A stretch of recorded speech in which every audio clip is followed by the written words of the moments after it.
কেমন আছো সবাই? কি করে বলা ফেলা যায় জানেন না? আজকে রুদ্র বানাবে বিনা তেলে কি করে ডালের বড়া বানাবে? কি করে ডালের বড়া বানানো যায়। মটর ডাল আমি রাতের বেলায় ভিজিয়ে রেখেছিলাম, এবার রুদ্র ডালটাকে বেটে নেবে। তো চলো বেটে নি। ভালো করে ডালটাকে বেটে নেবে। বেটে নাও রুদ্র ডালটাকে। বাহ, দেখো বন্ধুরা, রুদ্র কি সুন্দর শিলনোড়ায় মিহি করে ডালটা বেটে নিচ্ছে।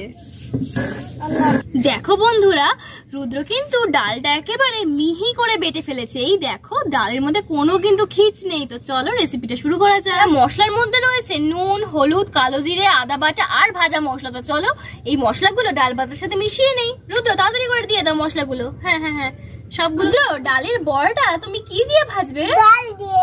জল দিয়ে? জলটা কিন্তু গরম হয়ে গেছে, ডালের বড়াটা এবার দিয়ে দাও।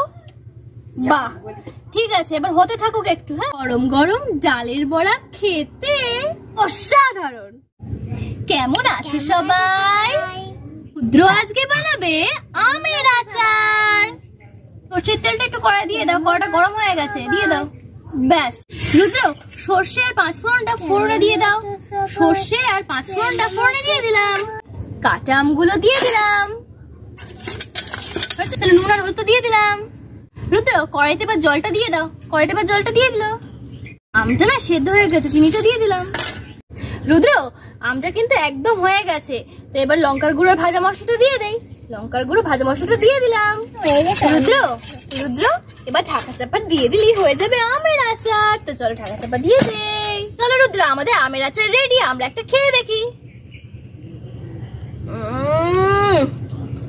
আমের আচারটা যে খেতে হয়েছে না, জাস্ট অসাধারণ।